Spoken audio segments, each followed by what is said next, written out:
Bueno, buenas tardes a todos los y las colegas. Bueno, vamos a hablar un poco, tratando de adicionar un poquito a todo lo que se ha dicho, porque en realidad la cuestión de la utilización de las tecnologías en materia electoral prácticamente, digo, parte queda agotado con las intervenciones de Ali, el profesor Thompson y después de nuestro querido amigo Pablo.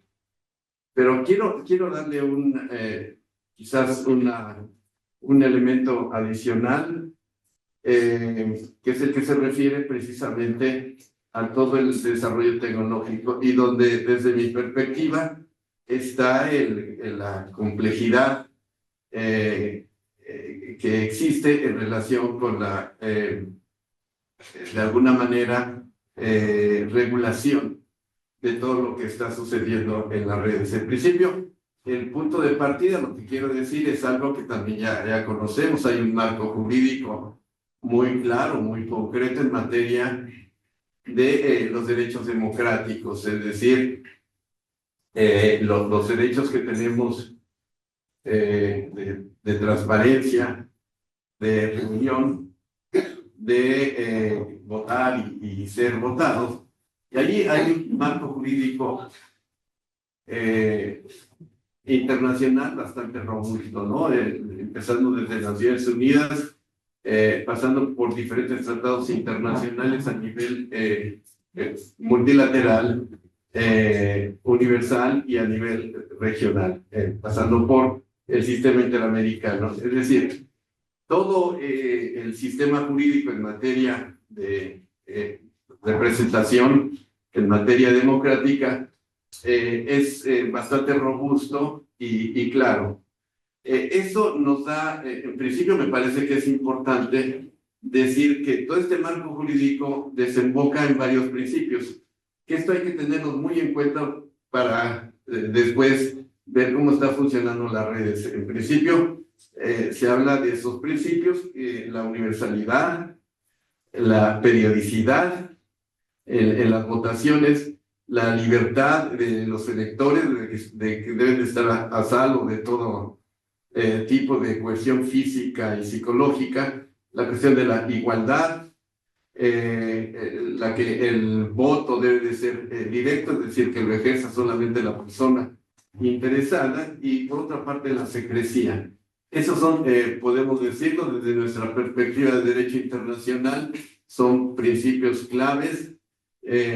Para ponerle un poquito más de cuestiones de derecho internacional, son principios de jus cogens internacional, aunque necesitamos probarlo.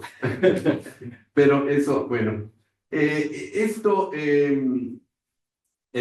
profesor Thompson hablaba precisamente de estos fenómenos que hay en la cuestión de la de los derechos electorales, que precisamente él hacía mucho hincapié en la cuestión de la desinformación, que en realidad esto yo lo tomé de algún artículo que él lo dice, pero yo creo que hay una desinformación en dos sentidos. En principio, una desinformación, digamos, muy con dolo, es decir, se quiere hacer una mala información dar una mala información, y por otra parte hay una mala información en lo que se refiere a que yo no quiero, pero resulta. Y por otra parte, lo que él hizo mucho hincapié en el discurso del odio.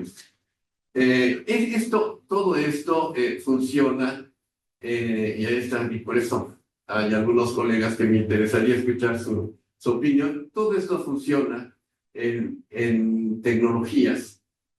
Ya se hablaba, Pablo, por ejemplo, hablaba de las revoluciones tecnológicas, de la primera, segunda, tercera, y concretamente la tercera revolución tecnológica, que nos habla de dos desarrollos impresionantes. Uno, en lo que se refiere a la telemática, es decir, las tecnologías de la información y de la computación, y después en lo que se refiere a la biotecnología, que no lo voy a tocar. Pero las tecnologías de la telemática crean una impresionante desarrollos que todos conocemos. El Internet, por ejemplo, es un producto de la Guerra Fría.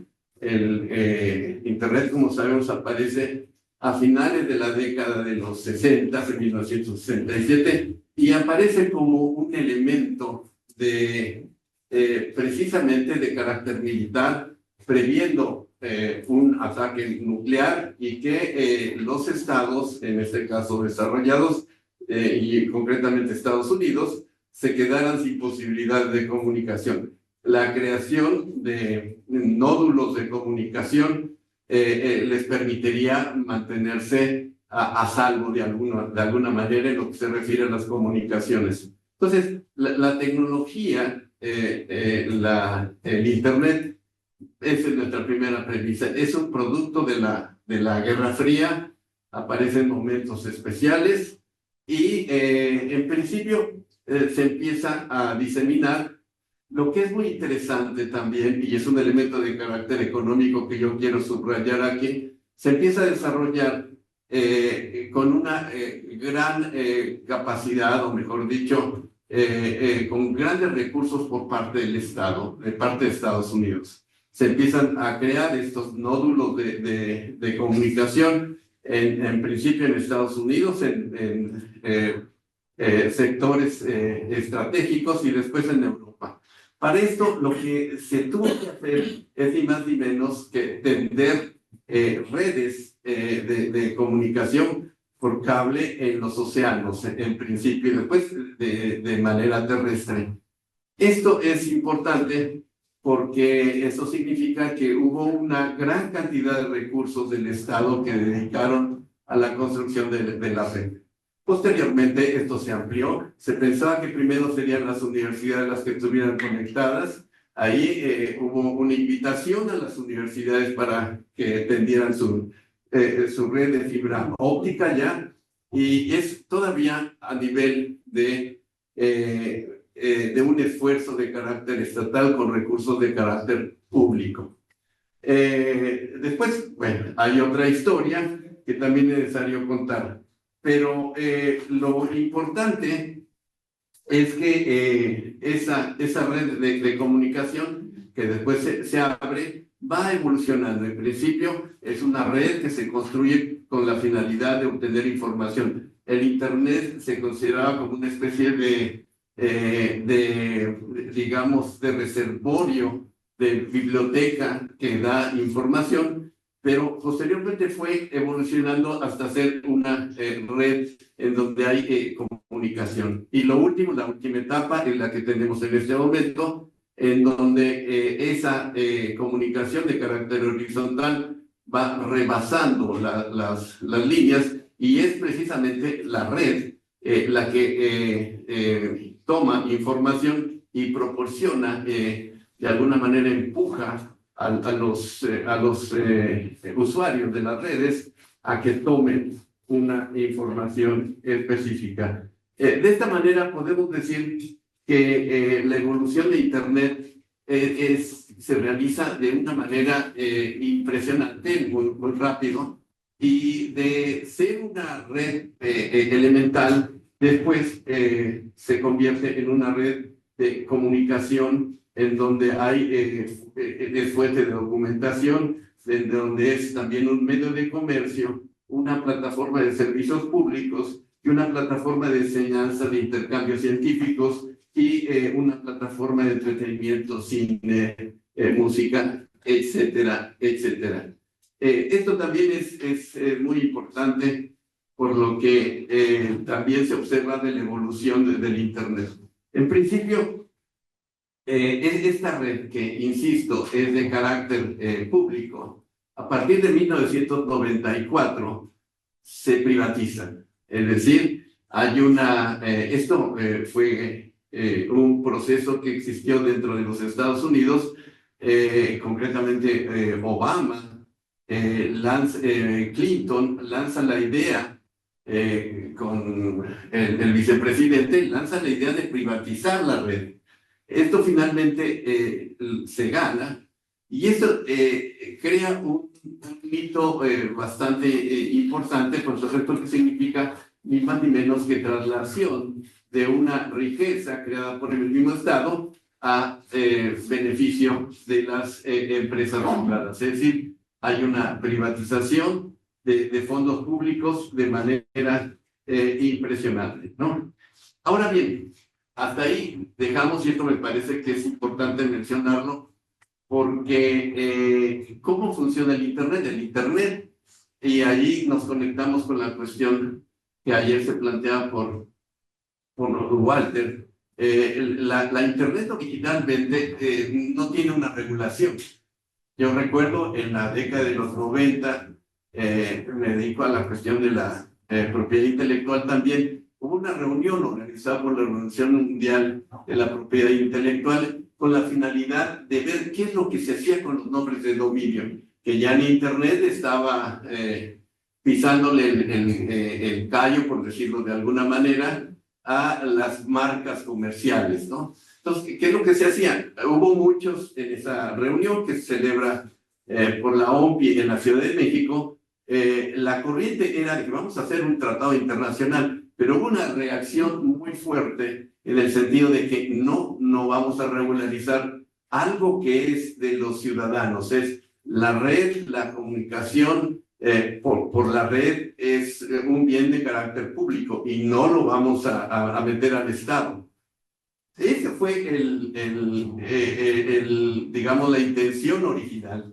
Y eso también es muy importante porque esta es una de las características precisamente de la red. Entonces, de lo que se trata en este momento es identificar qué pasa en materia de elecciones. Como sabemos, el uso de la tecnología en la comunicación electoral, esto es muy viejo ya. Nosotros tenemos casos muy sonados en la década, a finales de la década de los 80, por ejemplo, donde hay un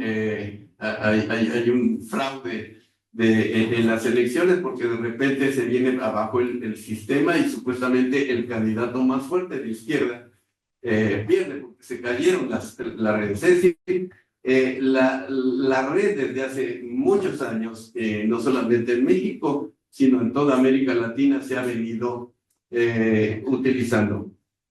Ahora bien, ¿por qué se utiliza la red? Y aquí yo creo que es una de las cosas que no se han mencionado también. Los procesos electorales tienen, digamos, para nuestro análisis, tres fases. En principio, la fase previa a las elecciones, la fase durante las elecciones y posteriormente la fase de resultados y de contabilidad de los votos y de dar al público los resultados. Esto, la utilización evidentemente en estas tres etapas de la tecnología es fundamental. ¿Qué es lo que se trata con esa tecnología? Que haya eficiencia, que haya transparencia, que haya seguridad en la votación. Y además se habla de que atrae a la población a que vote, es decir, hay gente que no puede asistir quizás a las urnas y pueden hacerlo dentro de su casa. Y aquí hay dos cuestiones también importantes en lo que se refiere a la etapa de las elecciones. Es decir, en América Latina también hay una discusión que todavía no se resuelve sobre si el voto debe de ser totalmente electrónico, es decir, desde mi casa yo puedo votar a través de mi computadora, y cosa que ya se ha venido haciendo sobre todo en países como el caso de México, en donde tenemos una emigración muy fuerte en Estados Unidos y que no hay otra manera más que hacerlo por el voto de carácter electrónico. Pero todavía se mantiene en una discusión. Si utilizamos la tecnología para votar en términos generales o se utiliza la tecnología para ir a votar a los lugares señalados por la autoridad electoral y desde allí empezar a emitir el voto. Esa es una discusión que hay diferencias en los estados en América Latina y no se ponen de acuerdo. Otra cuestión es, ya llegando a la parte negativa, es precisamente la utilización de la tecnología en el momento de las elecciones. Ahí es donde se hizo mucho hincapié por parte del profesor Thompson, ¿no? La parte negativa. Y eso es lo que podemos decirlo de manera mucho más directa, es el marketing electoral, es decir, el mercado. Y este es muy interesante porque ahora sí, el elemento de privatización de la ley y por otra parte, la utilización de las tecnologías en el momento de difundir a los candidatos, que se utiliza como una especie de mercado electoral. Esa es la cuestión. Y después hago una reflexión de qué es lo que pasa, por qué sucede todo eso, que me parece que no se mencionó anteriormente. Pero el chiste es que el marketing electoral es muy fuerte. Tenemos elementos positivos o cuestiones positivas, como por ejemplo lo que se le llama las primaveras de colores, ¿no? De Egipto o de Túnez, que en otro momento, gracias a la utilización de los medios, las plataformas de comunicación, pudieron echar abajo a dictadores, por decirlo rápido y directo. Gracias a la utilización de esas redes, pudieron echar a gobiernos que ya tenían más de 30 años en el gobierno, por ejemplo. Es el caso de Mubarak. Pero por otra parte, también hay muchas discusiones en ese marketing electoral. Por ejemplo, el caso, ni más ni menos, de Uruguay. El caso de Uruguay sigue en una discusión todavía muy grande, en donde se supone que en el año 2004 hay lo que le llaman también la primavera de colores, en donde uno de los poderes,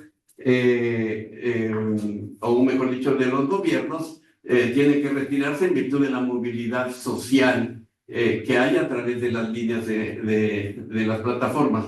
Pero esa es una versión por parte de la historia. La otra es la que cuentan que en esas redes sociales estuvo metida también mucha tecnología de Estados Unidos. No sé si sea cierto o no, la cuestión es que está en la mesa de discusión, está en discusión, y es un elemento que hay que tomar en cuenta como esa cuestión del marketing electoral.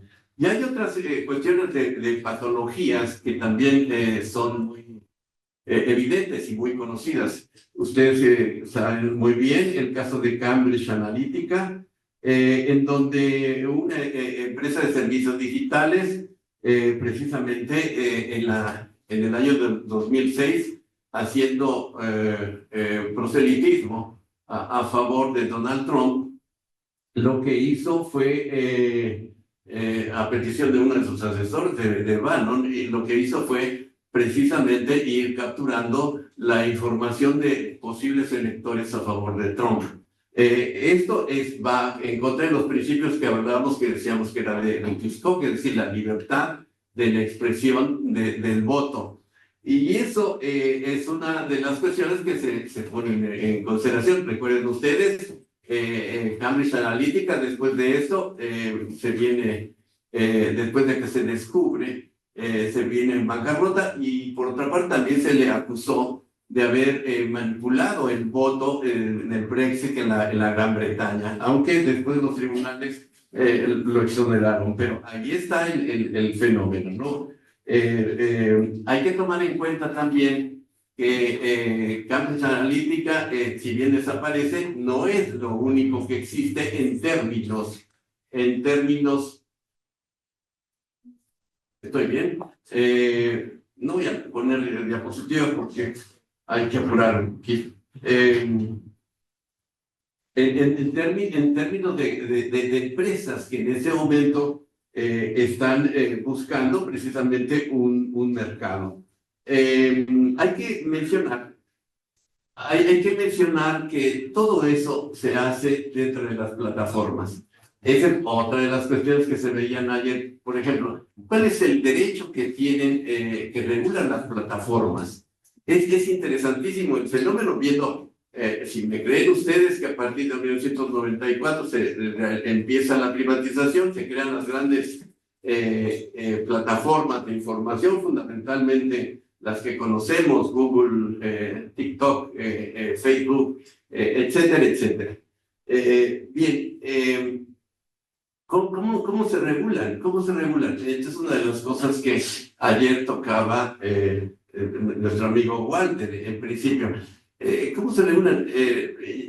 Nosotros tenemos un análisis de eso en el Instituto de Investigaciones Jurídicas. Pusimos a una alumna para que hiciera una investigación sobre cuál era el derecho que regulan estas plataformas, y nos dimos cuenta que precisamente no existe tal derecho. Ahí se mueven diferentes niveles. En principio, las redes sociales, y esto lo sabemos todos, antes de entrar a cualquier plataforma, primero debemos de firmar un contrato que estoy seguro que nadie ha leído, ni yo estaría dispuesto a leer. Es un contrato muy amplio y bastante técnico. Entonces, eso sucede en todas las redes, en todas las redes. Esos contratos son de adhesión, y eso es lo que regula prácticamente los datos. Ayer también nuestra amiga Rojo, la profesora, nos decía, pues es que son acuerdos, es un acuerdo de voluntades, y entonces eso va a la red. No, eso es totalmente falso desde mi perspectiva, porque no hay una manifestación de voluntades. Y bueno, esta es otra cuestión. Otro también interesante, que con el paso del tiempo se ha creado toda una corriente para decir, hey, momento, estos son espacios públicos que están globalizados y que están regulados por lo que es el Internet como parte de un derecho humano. Esto lo sabemos los internacionalistas. Esta fue una decisión de la Asamblea General de Naciones Unidas, donde se dijo Internet es derecho humano. ¿Por qué? Porque, como lo mencionaba Pablo también, el acceso a Internet no es igual para todo mundo. Hay un analfabetismo electrónico impresionante, sobre todo en nuestros países. Y eso al mismo tiempo crea un gran problema, porque todos nuestros estados se están moviendo a lo que se le llama sociedades inteligentes, es decir, todo se está manejando vía Internet, y eso lo sabemos muy bien. Hay que hacer un trámite ante el gobierno o hacer una solicitud cualquiera al sector público, y todo se hace por medio de Internet. Conseguir una visa en la embajada en el consulado de México, de Brasil en México, cuesta muchos problemas en virtud de que todo está en la red. Entonces hay esa posibilidad de acceso a la red evidentemente no es para todos. Entonces ahí la respuesta es un derecho internacional, el derecho humano al Internet. Hablando precisamente de las patologías, hay otro tipo de patologías. Hay otro caso que fue también muy célebre, de Edward Snowden, que era un trabajador en la famosa CIA estadounidense, donde se dio cuenta que habían creado todo un programa para cooptar información de los ciudadanos, ¿no? Y él dijo, yo no me meto en esto. Y bueno, las consecuencias fueron que se tuvo que asilar en Rusia. Y ahí entran los juegos de carácter políticos hegemónicos que también Mario mencionaba ayer.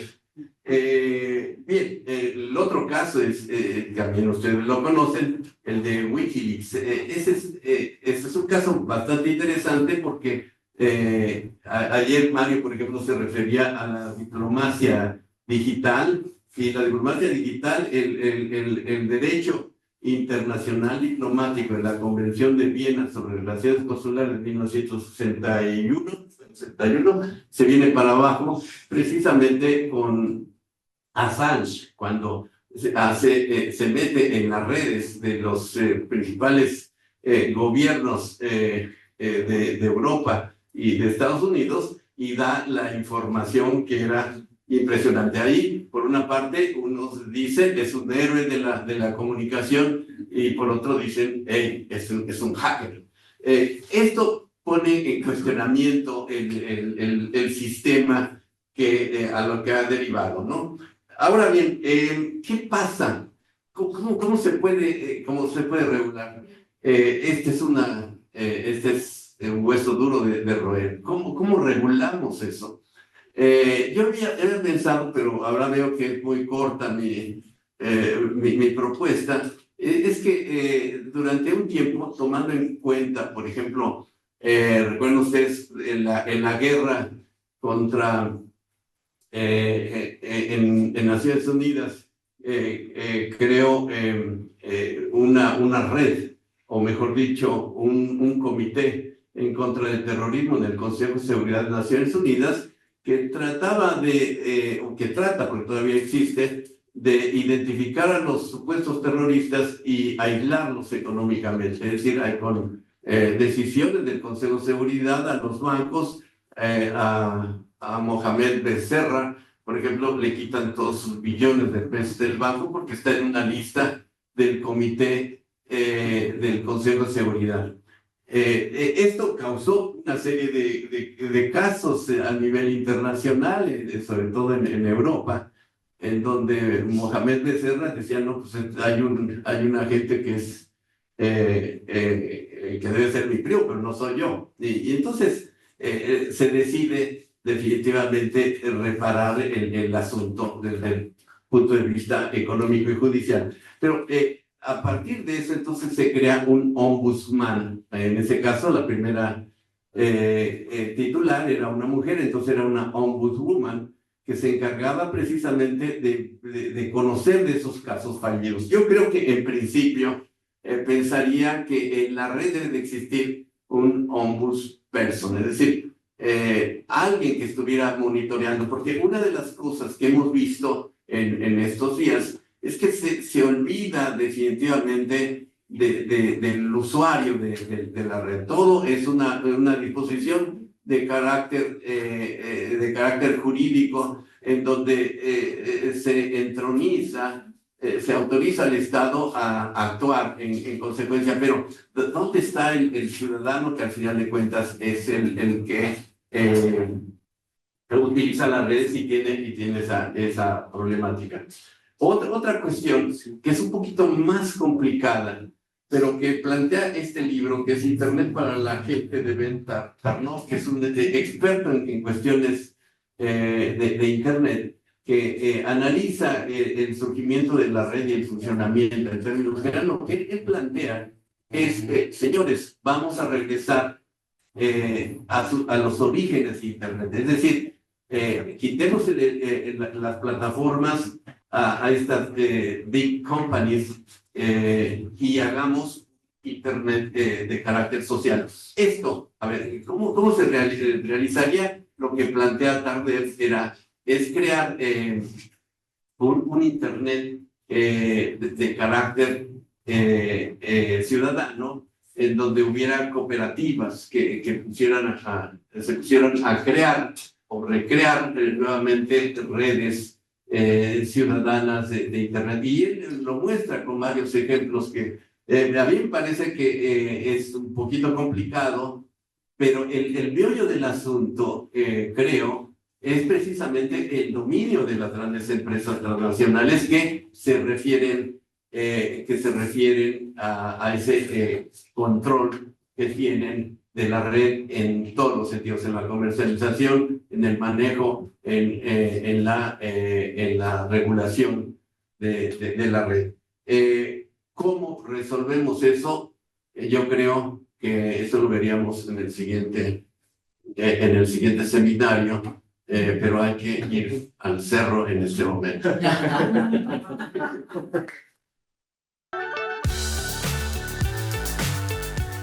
Bueno, buenas tardes, muchísimas gracias a todos. De nuevo, pues un agradecimiento muy especial al programa, a todos nuestros partners, a Fabiola, al instituto que han hecho un trabajo impresionante. Tengo la fortuna de ser el último y poder decir, seré muy breve, y varias excusas para ello. Tal vez que Ingrid, nuestra comentarista, si está en Suecia, pues ya es casi medianoche, entonces debemos ser breves para poderle dar un buen espacio. También, que es muy cierto que han dicho mucho en la presentación de Aline, hubo una muy buena representación de algunos principios que yo iba a tratar. Después el profesor Thompson trató uno de los aspectos esenciales de la libertad de expresión en el ámbito democrático dentro de las nuevas tecnologías, que yo también lo iba a tratar. Y pues Manuel ha hecho una supremamente clara demostración de cómo está configurado el escenario actual de los retos en materia de democracia. Entonces, por todas esas razones, realmente trataré de acotar lo más posible en mi presentación. La idea justamente es acercarme también a los problemas de la libertad de expresión y algunos retos del derecho internacional en materia de garantías fundamentales en el ámbito de la democracia online y todos estos procesos. No entrar incluso demasiado en democracia algorítmica. Además, mañana hay buenas ponencias sobre la materia, sobre algo incluso que llama algocracia, le puso así, después veremos cómo lo trabajan. Y pues nada, la idea es cotejar, comparar algunos estándares en materia de libertad de expresión, ya no desde la desinformación, por lo que trató el profesor Thompson, sino desde algunas doctrinas que ha generado justamente el sistema interamericano, como los discursos protegidos, no protegidos y las interferencias indebidas, y pues tratar algunos de los retos que genera este nuevo fenómeno del Internet, la democracia online y de otros procesos que están pues, asociados a esta jornada de trabajo. La presentación la quisiera justamente comenzar con una anécdota de litigio, un caso que nos demuestra, estando en un escenario y un contexto muy distinto, ya lo van a ver, cómo son los mismos retos, al fin y al cabo, los que tiene la protección de la libertad de expresión, de la información, la provisión de los discursos protegidos y otros asuntos cercanos en la actualidad en el ámbito de Internet. Yo pues, soy colombiano, pero estudié parte y el final del derecho en Estados Unidos, y como paralegal tenía que participar de algunos casos que llevaban abogados grandes en Florida, y muchos de ellos tenían que ver con libertad de expresión. Un caso que además se repetía y se repetía y se repetía, porque como ustedes saben, pues en la medida en que existe el precedente horizontal, hasta que no haya un precedente vertical claro, pues el caso se puede dar de varias formas, muy parecido de distrito a distrito. El caso tenía que ver con esta banderita, que ustedes pues identificarán, es la bandera confederada, que tiene un amplísimo rango de significados, pero pues algunos de sus usos son realmente casuales. Por ejemplo, sale en los discos de Iron Maiden, se usa en la ropa, no sé si la alcanzaron a ver, se apagó, se usa en la ropa de jeans, entonces llevan los parches que tienen esto, algunas personas en el sur de Estados Unidos la llevan en el cinto, pero pues en el uso de las escuelas norteamericanas, que por lo general además no llevan uniforme, pues generaba grandes debates sobre si eso era un discurso de odio. Y pues las demandas llegaban sobre todo por padres que demandaban a las escuelas porque los prefectos de las escuelas expulsaban a los muchachos que llegaran con esa bandera en un parche en un jean, en un parche en la cintura, en una camiseta.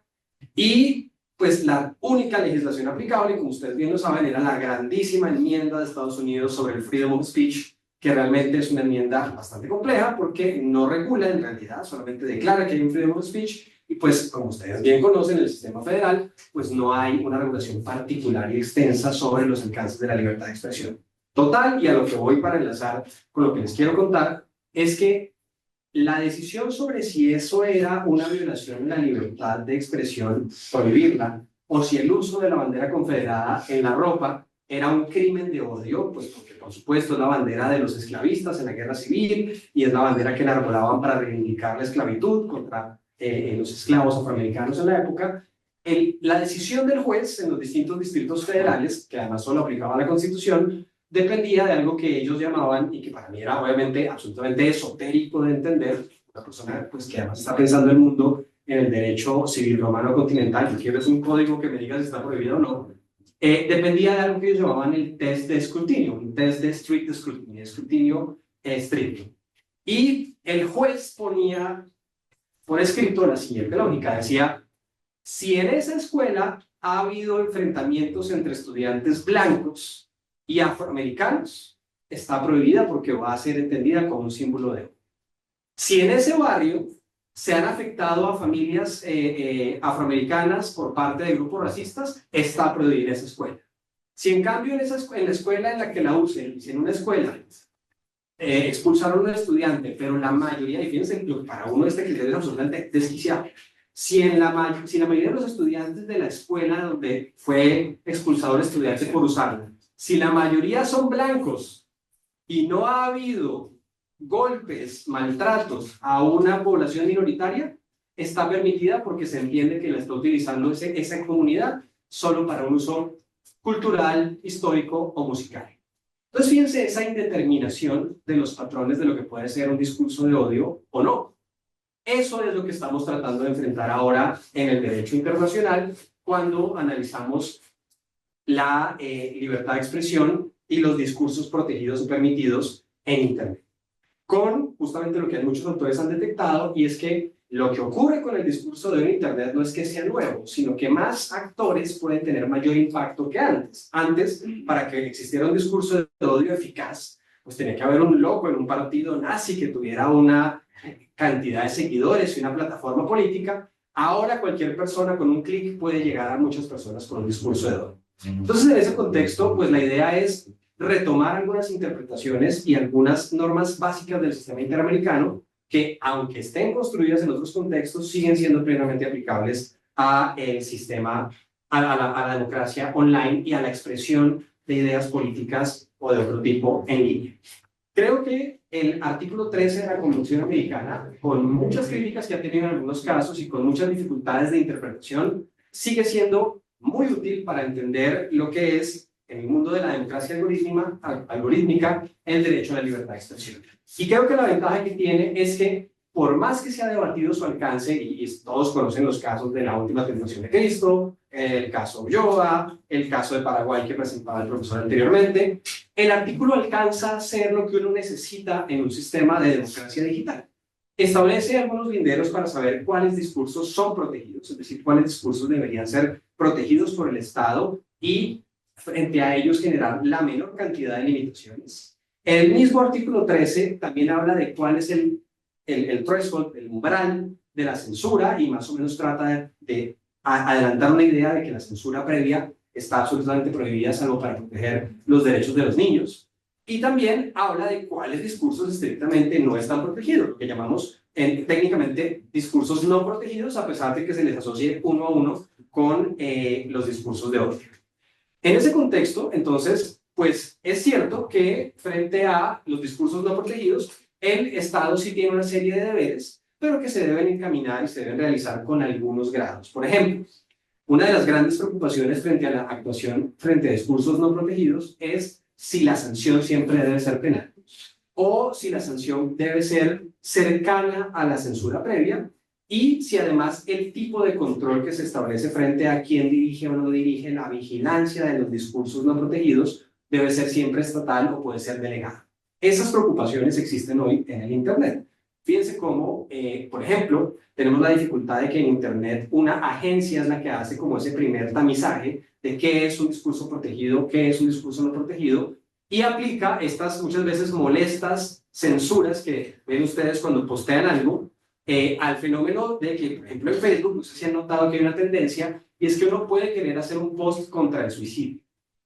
Uno puede querer hacer un post sobre awareness, sobre demostrar que el suicidio es un problema social, construir una publicación muy buena, pero el mero uso de la palabra suicidio implica que el post puede ser inmediatamente anulado. Por eso hay gente que escribe en Facebook suicidio con arrobas y con números para que no sea detectado por el sistema automáticamente. Ese es el tipo de problemas frente a la actuación de estos deberes estatales y cómo serían delegados en el mundo digital.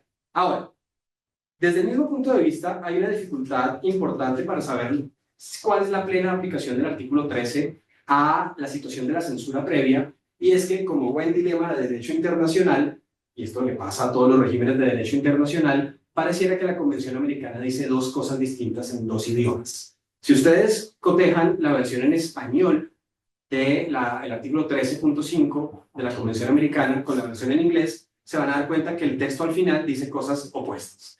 Por el lado del español, fíjense cómo dice: estará prohibida por ley toda propaganda en favor de la guerra o toda apología del odio nacional.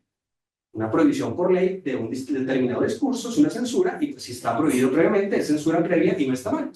Pero fíjense cómo en inglés lo que el texto dice es que será punishable. No está diciendo que sea prohibida. Lo que está diciendo es que a lo mejor el discurso existe, se da, y posteriormente un ente podría castigarlo a través de una norma, pero no es lo mismo. Y es bajo ese argumento, muchas empresas, muchos actores del mundo digital han dicho: no puede usted establecer prohibiciones previas a ciertos discursos, salvo el de los menores, porque no está admitido, por ejemplo, una ley que prohíba el discurso de odio racial, porque me apego al texto en inglés. Entonces, fíjense cómo hay, digamos que una serie de dificultades también para imponerle estas lecturas a actores más globales por el mero texto de la convención. Al fin y al cabo, pues sí, podemos decir que existe más bien una definición comprensiva del discurso de odio, una definición europea que incluso han adoptado los litigantes ante el sistema interamericano, y que también se ha debatido en la Comisión Interamericana cuando han llegado casos al respecto, que es la definición de la European Commission Against Racism and Intolerance, que habla de dos niveles, que en general el discurso de odio es toda expresión que incite, promueva o justifique el odio hacia personas con razones de raza, religión, género o nacionalidad, que incluye desde el rango de los insultos, pasando por la estigmatización, las amenazas y el negacionismo de situaciones históricas, pero que, y ahí se activa la recomendación 15 de la ECR, pues que al fin y al cabo se convierte en algo mucho más grave que amerita una actuación del Estado directa, bien sea con filtros, bien sea con algún tipo de censura, bien sea con sanciones que pueden llegar a lo penal, cuando busca activar la justificación de crímenes de genocidio o la justificación de crímenes que ya han sido reconocidos por otros tribunales. Entonces, como una definición de dos niveles que le da cierto grado de gravedad a una conducta posterior. Del sistema interamericano, pues de todas maneras, como bien lo decía el profesor Thompson, y en ese sentido no ahondaré, tampoco porque además ya esta parte de cuáles son los derechos que los discursos de odio y las conductas en el mundo digital frente a la libertad de expresión puedan afectar otros derechos humanos, también lo resumimos en un artículo, y ahí la cuña, la invitación, el volumen 5 del journal de nuestro programa, pues tiene un texto sobre eso, como un texto muy interesante de Pablo sobre violencia contra las mujeres, y un texto muy interesante de Aline, Nuno y Nayara sobre elección de jueces. En un artículo que ustedes pueden acceder online, pues está como muy categorizado cuáles son todos los derechos que los crímenes de odio afectan, dependiendo de cómo sean juzgados o no. No pasaremos, además ya dijo el profesor, pero pues sí me parece importante del mismo sistema interamericano rescatar alguna casuística que puede ser interesante antes de darle pues la palabra por cuestiones de tiempo a la comentarista. Y es que hay ciertos casos en donde se han creado algunos estándares aplicables totalmente, así se hayan dado por fuera de otros contextos, al mundo digital. Por ejemplo, pues está el caso de Vicky Hernández contra Honduras, una mujer trans, que en el contexto de unas protestas contra Honduras en el golpe de Estado de 2009, sale a una protesta que es más cercana a la reivindicación de derechos LGTBI+, en ese escenario, y el Estado pues empieza a lanzar mensajes de estigmatización diciendo que esa población justamente está con los golpistas, que esa población justamente está violando el curfew, el toque de queda, y que pues entonces al estar portándose mal son actores malos de la sociedad.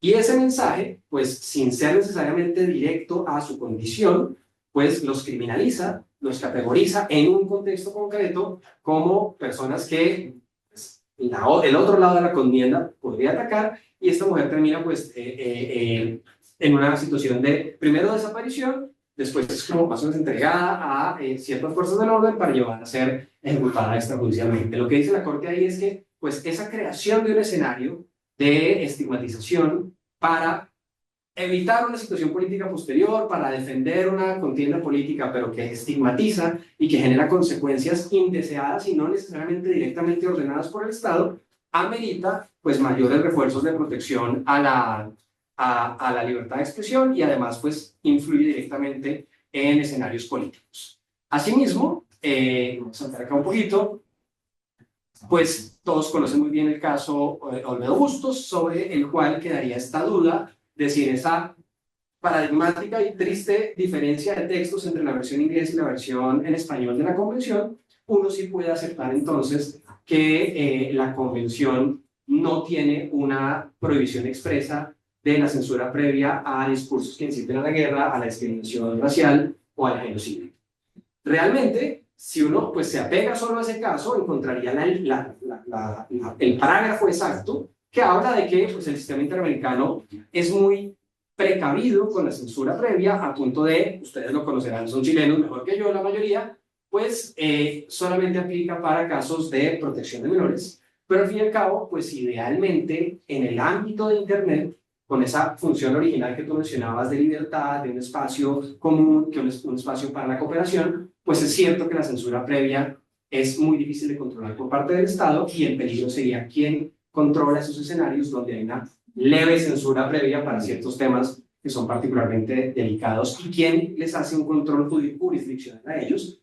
Nomás ustedes hagan el intento de ustedes quieren cambiar el contenido de algo o que Facebook les desbloquee un contenido propio. ¿Dónde va uno a demandar a Facebook? Y hay veces pelea, incluso cuando le hacen fakes a los amigos, una cuenta fake de un compañero o una compañera, pues es imposible tratar de comunicarse con un escenario jurisdiccional de Facebook que no opera bajo las mismas lógicas de debido proceso del Estado. En ese mismo contexto, simplemente ya para cerrar, pues tan importantes son los discursos no protegidos o las interferencias indebidas del Estado en los discursos públicos en el mundo físico como en el Internet, como aquellos escenarios en donde el sistema interamericano y otros sistemas regionales de derechos humanos han reiterado por distintas circunstancias que hay más bien, también mejor, discursos muy protegidos, discursos donde se hace un incremento de los estándares de protección para poder reforzar pues, otros derechos humanos como la participación política y demás. Ahí pues hay una serie de casos complejos, está el caso Herrera Ulloa contra Costa Rica, está el caso Quimero contra Argentina y está el caso Ricardo Pérez contra Paraguay, que el profesor Thompson lo mencionó así, como de refilón, y creo que ahí es importante pues hacer algunas anotaciones, no explicarlos, pero sí más o menos mostrar cuáles son sus similitudes. En la mayoría de estos casos, lo que ocurre es que el Estado o un actor de poder dentro del Estado, que puede ser al final trasladable al escenario de las empresas, como Facebook, o quienes controlan las redes, frente a alguien que hace una manifestación de interés público o una crítica al mismo sistema, pues activan de manera desproporcionada actuaciones. Entonces, estos casos consisten, por ejemplo, de periodistas que dicen, en una revista europea mostraron que este expresidente era corrupto. Y con el solo hecho de hacer un artículo con eso, estas personas con poder dentro de su estado, pues los demandan penalmente, los denuncian penalmente por pues crímenes como calumnia, como afrentas a la honra, terminan condenados y el sistema penal, que además muchas veces está cooptado, pues los condena a cualquier cantidad de años o a multas o a sanciones muy graves. Esa pues, utilización instrumental de estos mecanismos penales frente a la libertad de expresión es lo que estos casos tratan de prevenir. Y en el contexto de la libertad de expresión en Internet, pues también ocurre un poco. Ya hemos visto situaciones de colisiones, por ejemplo, en Twitter, ahora X, donde dependiendo de lo que uno opine, los moderadores o quienes hagan las denuncias si están organizados, pues pueden buscar que uno le cierren la cuenta o que ese conjunto de cuentas sean cerradas o que ese tweet en particular sea borrado. Y en cambio, otros discursos más favorecidos por los dueños de estas compañías, no, aunque uno los denuncie, no son bajados de Internet y son favorecidos. El uso, entonces, de mecanismos sancionatorios que no estén previamente establecidos, que no tengan un modelo de debido proceso y que además pues, busquen limitar una sola versión de la información, son los que trata en estos tres casos la Corte Interamericana de prevenir y, pues obviamente, de resaltar lo importante que es en situaciones de conmoción política o en situaciones electorales o en situaciones donde haya, como lo dice en el caso de Herrera Ulloa contra Costa Rica, un interés público de que esa información se conozca, no puede entonces ser la primera medida del Estado permitirle a la persona involucrada una denuncia por calumnia y darle pues todo el procedimiento y básicamente aplicarle la mayor sanción a la persona. Entonces, básicamente ahí en términos muy latinoamericanos también dicen la misma Corte Interamericana, los políticos, las personas públicas tienen que tener el cuero duro en el ámbito de la libertad de expresión,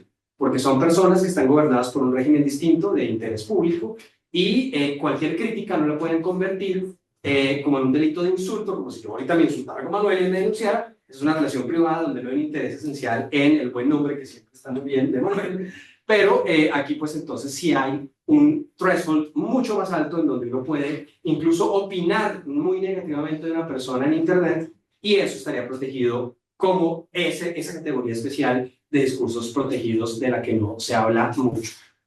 Por respeto al horario de Ingrid, para darle paso a la comentarista, pues dejo hasta ahí. Muchas gracias.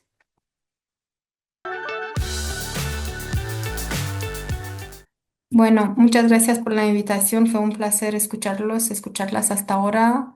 De nuevo, un placer por bueno, un placer tener la oportunidad de nuevo de hablar español desde hace bastante tiempo, así que por favor que no, ah, bueno, que no me juzguen demasiado duro porque, bueno, como ustedes, bueno, he visto amigas y amigos en el público, entonces ustedes saben que español no es mi idioma o mi lengua nativa, entonces voy a tratar de hablar lo más bien posible.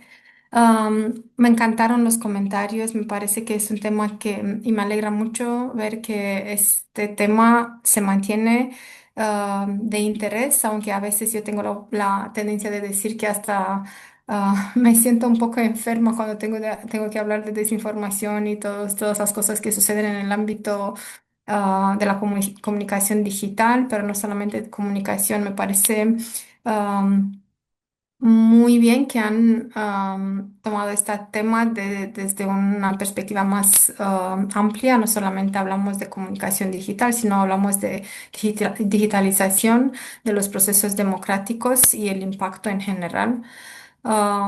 Y entonces hay mucho que decir, mucho que hablar.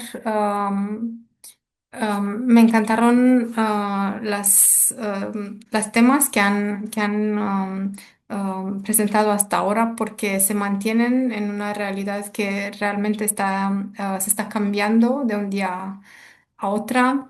He tenido la oportunidad recientemente de ser parte de alguna manera del proceso de proteger la correctitud y la transparencia y la independencia de los procesos electorales en contra de interferencias domésticas y extranjeras. Um, y en este contexto he logrado entender mucho mejor cuál es el rol de los procesos de digitalización, cuáles son los riesgos, porque cuando hablamos de digitalización tenemos la tendencia de mirar, bueno, en general más a los beneficios que digamos que en los riesgos, pero estamos viendo que los esfuerzos que se están haciendo por por estados democráticos de proteger los sistemas digitales que están involucrados en procesos democráticos.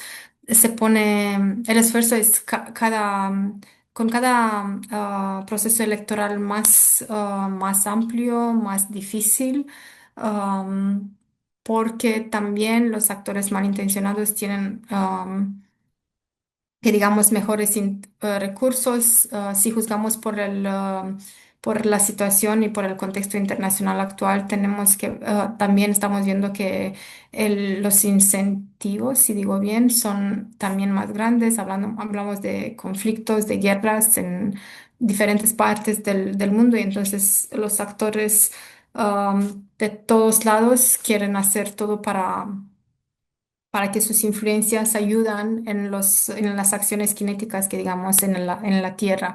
Entonces estamos hablando de esta guerra híbrida que explota todas las vulnerabilidades de los sistemas especialmente sistemas digitales que están siendo implementadas para procesos electorales. Bueno, no sé tampoco cuánto tiempo tengo porque, bueno, creo que hemos sido un poco detrás del tiempo que teníamos para esta sesión, pero me encantaría mucho tocar un tema que a mí me, bueno, que está muy cerca de lo que estoy haciendo y tiene que ver con el uso de la inteligencia artificial en procesos democráticos. También tendría una presentación, pero no sé si tengo tiempo de hacerla. No sé si ustedes me pueden ayudar un poco con el tiempo que tengo, entonces sería más fácil. Y también me encantaría tener tiempo para respuestas y para preguntas y respuestas en esta orden. Am, Sí, bueno, entonces les parece bien si trato de hacer una breve presentación porque quizás es más interesante. sí, por supuesto, muchas gracias. Muchísimas gracias a ustedes. A ver si logro compartir mi pantalla primero. Sí, les estaba diciendo que, bueno, tengo un enfoque muy particular ahora con el impacto de la inteligencia artificial en los procesos democráticos. También me interesa mucho lo que sucede áreas de instabilidad, conflicto, pero también, bueno, regiones y países que están en dificultad, en diferentes tipos situaciones de dificultad. Bueno, esto es un video que no sé si tenemos tiempo o si va a funcionar, pero voy a tratar. Está en inglés. ¿Me pueden confirmar si está bien en inglés? Si no, lo sacamos. In a world where democracy is under attack, a concerning threat looms large in electoral management. Research by International IDEA reveals a surge in elections-related disinformation, aggression, and harassment worldwide. At every stage of the electoral cycle, harmful conduct and content cast a shadow over the processes, institutions, and, increasingly frequent, individuals involved in electoral management. Electoral officials confront an onslaught of disinformation and various forms of aggression and harassment, many times as part of wider strategies meant to undermine credibility of elections. Women in electoral management face an additional layer of disinformation and attacks based on gender. Stereotypes and misogyny fuel campaigns that portray them as incapable, further perpetuating inequality. I was warned ahead of time that I would become the target of these attacks as a woman chair of the electoral body. Political actors, mainstream and online media play key roles in initiating and magnifying these attacks, spreading harmful content and facilitating harmful conduct.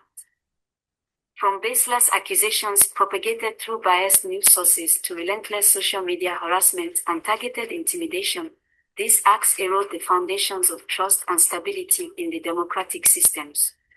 The impact is profound and multifaceted. The magnitude and brutality of the online threats directed towards me and my family was so terrifying that my husband and children had to relocate. The trauma and fear these threats cause have left a permanent scar on our family. On a personal level, reputational damage, psychological trauma, and even physical violence. Families torn apart, children traumatized, and lives forever scarred. The level of emotional abuse and trauma that my family and I have endured has made me eventually resign. The abuse and harassment continue even now, long after I have left the position. The loss of competent officials weakens the credibility and trust in electoral institutions. Their replacement with persons serving specific political agendas attacks the functional independence of the electoral management body and one of the key guiding principles of elections, fairness. Urgent action is needed. No electoral official should endure attacks on their reputation or fear for their safety. It is critical to protect their vital roles and uphold the values of democracy. States, political stakeholders, tech companies, and media must commit to respecting and upholding human rights online and offline and protect electoral officials. Check our website for the latest research and actionable. Este fue el video. Espero que, bueno, fue interesante y que no hubo un problema por haber tenido bueno, como se dice en inglés. Bueno, y lo he utilizado porque si estamos hablando en esta sesión sobre inclusión y diversos tipos de retos que preventen a diferentes categorías sociales que digamos que participan en procesos democráticos. Entonces, la violencia y el acoso y todo lo que está sucediendo en el espacio de la comunicación digital ha tenido un impacto muy importante. Y estos son los resultados de una investigación que hice durante mi tiempo con Idea Internacional en Estocolmo y en donde he tenido la oportunidad um, de tener discusiones con líderes de órganos electorales de todo el mundo y también seguramente han visto colegas por allá. Um, y en realidad la situación es mucho más grave porque si hablamos de competidores electorales, de competidores políticos o que están involucrados o involucradas en procesos electorales, entonces este tema se convierte en un tema más, um, digamos que mucho más frecuente en el enfoque de los medios y de la población. Pero cuando hablamos de personas con diferentes papeles detrás, alrededor del proceso electoral, si hablamos de personas periodistas, oficiales electorales, observadoras, observadores, entonces estamos viendo que en realidad este tipo de acoso tiene un impacto muy, muy grande alrededor del proceso electoral y en todas las fases del proceso. Bueno, un poco para el contexto. Estamos hablando de un contexto en el cual el consumo de contenido digital ha aumentado significativamente. Obviamente las tecnologías digitales emergentes um, tienen sus beneficios, pero también sus riesgos que como se ha dicho en la intervención previa nivel de alfabetización digital es muy bajo en este contexto que estamos describiendo ahora, entonces el impacto, los riesgos son grandes y también el impacto está muy, muy grande cuando se trata de diferentes maneras de utilizar este espacio. Um, bueno, ustedes pueden leer aquí. En realidad, creo que los números dicen mucho. Cuando hablamos de inclusión, todavía tenemos 32% de la población, más o menos, que no tiene acceso a Internet. Y cuando hablamos de digitalización, obviamente esto tiene es un impacto, un segmento de la población bastante grande que no puede utilizar y no puede ser incluida en los procesos de digitalización.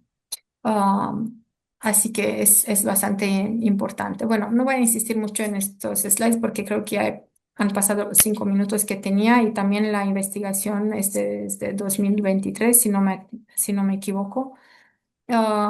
Pero la hemos actualizado y entonces estamos viendo que la desinformación y la diseminación de contenido malintencionado y también falso, dirigido a las elecciones. También cuando hablamos de elecciones oficiales, organizaciones y procesos, es muy importante tener en cuenta los elementos componentes de los procesos electorales. Y ahora puedo compartir esto con ustedes para no tomar demasiado tiempo. Pero estamos mirando a los blancos y narrativos que más han sido utilizadas. Las organizaciones electorales han sido blancos preferidos de desinformación que digamos. Este es un infográfico muy importante porque aquí se puede ver y es muy, bueno, debería de ser útil desde mi punto de vista para los que desarrollan campañas de comunicación estratégica o campañas de contrarrestar um, um, mm, estrategias de desinformación y de otros tipos, porque ahora aquí se ve cuáles son los procesos y fases del proceso electoral más atacadas, también cuando se lanza la mayoría de los ataques. ¿Quiénes son los iniciadores? Bueno, tenemos aquí de todo tipo. Frecuentemente, ahora en diversos países tenemos las figuras religiosas que interfieren, creo que es. en los procesos electorales. Y aquí tenemos el impacto, bueno, cuando se da la percepción sobre los procesos, organizaciones y oficiales electorales, tenemos la percepción, la actitud y el comportamiento finalmente que se convierte en una amenaza para la democracia por las razones que se pueden leer al lado izquierdo. Bueno, medidas, contramedidas, no muchas, no con mucho impacto desafortunadamente. Ahora, esta parte cubre lo que han visto en el video, pero en más detalle y con más datos, así que si están interesadas, interesados, de nuevo van a poder encontrar esto en la presentación. Las tácticas son muy interesantes, no voy a insistir porque se ha hablado sobre esto y se ha hablado muy bien. Los medios también son bastante conocidos. Lo que aparece aquí es una pregunta que, bueno, en la comunidad de los expertos, cuando se trata de inteligencia artificial, es ah, cómo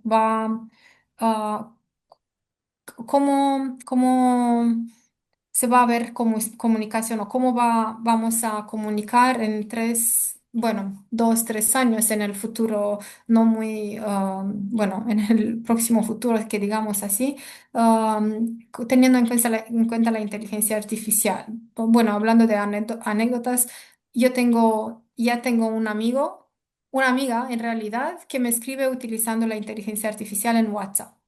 Y todo se convierte en, bueno, por mi lado, por ejemplo, yo ya no quiero contestarle, sinceramente, porque siento que la conversación se convierte en una conversación entre mi avatar de AI y su avatar de AI. No tiene nada personal, no tiene más nada, bueno, contenido, tiene mucho contenido, tienes que pasar mucho tiempo para leer. Y de nuevo, le falta como la comunicación auténtica, que digamos. Los que nos preocupa es que vamos a ver eso más y más, porque obviamente todas las plataformas han desarrollado, han implementado el uso de la inteligencia artificial para el contenido que se está postando por los usuarios. Y lo que estamos anticipando nosotros y nosotras es que en poco tiempo vamos a ver discusiones en Facebook, por ejemplo, entre avatars, no sé cómo se dice en español. um, pero en realidad la comunicación auténtica va a faltar. Y bueno, esto puede tener varias consecuencias y les invito a que piensan cuáles pueden ser las consecuencias. Quizás nos vamos a adelantar un poco, nos vamos bueno, ¿cómo se dice? Mejor. Vamos a dejar un poco la comunicación en los espacios digitales si nos abrimos de hablar con robots o bots o personas que están representadas por un avatar y no bueno, no comunican realmente. Y tal vez la comunicación tradicional va a volver a ser una prioridad. No sabemos, es un tema que me encantaría discutir quizás en otro contexto porque ahora no hay tiempo. Esto fue sobre los medios, pero por el momento los medios se mantienen los medios digitales que digamos son las que estamos acostumbradas con. Bueno, no voy a insistir, pero ahora sí llegamos al impacto de la inteligencia artificial en procesos democráticos. Obviamente estabas hablando en general sobre elecciones, pero no solamente. Muy importante es que los sistemas pueden funcionar de forma autónoma, tomando decisiones sin intervención humana, y aquí también tendríamos bastante casos que hemos visto en Holanda, ¿cómo se dice? Netherlands, en donde, por ejemplo, han estado bastantes situaciones en donde la inteligencia artificial ha desfavorizado personas como el compañero ha dicho antes, que tenían un color diferente de la piel, que estaban migrantes, bueno. Criterios que no deberían de discriminar en realidad a nadie, pero esto es lo que hace inteligencia artificial. ¿Y por qué estoy hablando de esto? Obviamente lo que nosotros y nosotras estamos recomendando, especialmente ahora, si miran al contexto internacional, las guerras que están sucediendo, estamos viendo la guerra de los drones, ¿no? Y entonces, ¿quién tiene la responsabilidad cuando este tipo de tecnología sin intervención humana, hace un error y si un niño está jugando afuera con un pistola, o así se dice, y la inteligencia artificial considera que este es un enemigo y ladrón, bueno, el aparato de militar sin intervención humana decide matarlo, ¿no? Pero la discusión obviamente ahora está sobre procesos democráticos, pero va mucho más allá. Es que estamos insistiendo mucho en la necesidad de tener el filter, la contribución humana cuando se trata de este tipo de tecnologías, especialmente hablando de los procesos democráticos. Bueno, esto no importa mucho porque ustedes pueden preguntar a ChatGPT qué le parece sobre el papel o el impacto de la inteligencia artificial en las elecciones y entonces se van a enterar de cosas muy interesantes, pero nada nuevo. Bueno, aquí son más desafíos de la inteligencia artificial para procesos democráticos. Es lo que hemos visto hasta ahora. Las conclusiones y he escrito una investigación sobre el uso de la inteligencia artificial en 2024 en los procesos electorales que espero voy a publicar pronto porque estamos a los fines de 2025, pero bueno, fue una investigación muy amplia.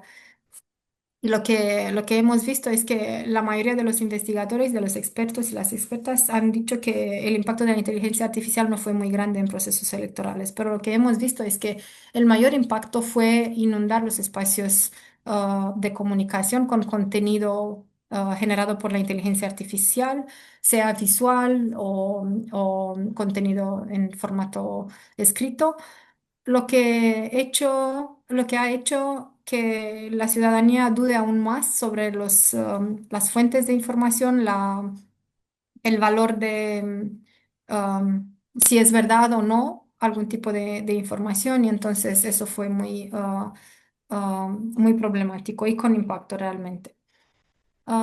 Bueno, les estaba diciendo por qué es necesaria la inteligencia artificial feminista y obviamente creo que este fue el tema de esta sesión, pero bueno, he tomado la libertad de ir un poco más allá porque me parece importante el contexto. Lo que vemos ahora es que el perfil del desarrollador de la inteligencia artificial es hombre blanco de más o menos 44 años. En el momento tenemos como 20% de los que desarrollan inteligencia artificial son mujeres, pero la mayoría, 80%, todavía son hombres. ¿Por qué es importante? Bueno, porque estamos viviendo sesgos en los sistemas, ¿no? Falta de diversidad que se reflejan en los algoritmos. Estamos viendo, bueno, como estaba diciendo, la falta, son errores o son respuestas muchas veces misoginistas que estas plataformas ofrecen o de manera discriminatoria que ofrecen cuando se trata de mujeres y personas de piel oscura, por ejemplo. Bueno, en cuanto a la democracia, es muy importante, como en todos los procesos, que todos los grupos sociales sean representados en estos procesos de desarrollo e innovación para tener la certeza que el desarrollo está tomando en cuenta desde de la fase de desarrollo realmente las implicaciones que sufren los diferentes grupos sociales, pero también la democracia, los procesos democráticos en general, porque hemos visto que se trabajan en grupos pequeños que no entienden el impacto completo de la tecnología que están desarrollando en esas dimensiones. Bueno, estos son desafíos específicos y feliz de hablar más sobre esto porque he investigado mucho. Buenas prácticas podemos ver en varios países que han tenido iniciativas bueno, de gobernanza que digamos sobre la inteligencia artificial que incluyen esta componente de género. Y bueno, aquí muy interesante si quieren, bueno, esta es la situación desde hace un año, pero claro, la podemos actualizar. Lo que es muy interesante es que los países que tienen el índice de preparación para integrar inteligencia artificial y los países que están a la vanguardia del desarrollo de inteligencia artificial están un poco diferentes. Y lo que estamos viendo es la inclusión, la existencia de países con performancias democráticas diferentes. Y es algo que, bueno, está bastante preocupante. Am, este es el índice de los gobiernos para la inteligencia artificial y son unas preguntas muy interesantes y fue la basis para esta situación, para esta investigación. Y bueno, esta podría ser un índice de preparación para la inteligencia artificial en las elecciones, porque hemos visto que los órganos electorales han sido bastante bueno, no con no muy abiertas para implementar tecnologías basadas en la inteligencia artificial. Esto es algo bueno porque es importante tener la oportunidad de testar, de entender cuál es el impacto, cómo se puede utilizar y también si existe realmente la posibilidad de sostener este tipo de tecnologías, a largo tiempo, teniendo en cuenta también los riesgos. Am, bueno, son las cosas más importantes que se tienen que tener en cuenta, pero no los voy a leer yo, sino lo voy a compartir con ustedes. Los elementos esenciales, como estábamos hablando, la facilitación de la implementación, pero también accesibilidad, inclusión y rendición de cuentas. Y claro, la ética y la seguridad de estas tecnologías para todas las personas, porque estamos viendo, como estaba diciendo, el uso de la facial recognition, por ejemplo, para medidas opresivas en contra de personas que protestan, que lo hacen de manera calma, pero de todos modos sí sucede. Bueno, esto fue todo de mi parte. Creo que se me han pasado los 15 minutos, pero sé que ustedes a veces lo aceptan en la región y en realidad extraño mucho tener la oportunidad de viajar allá de nuevo para, bueno, contribuir de las mejores maneras posibles para, bueno, para tener elecciones y para tener procesos democráticos inclusivos, creo que se dice. Tenemos tiempo Muchas para preguntas y gracias, respuestas. doctora Viviana.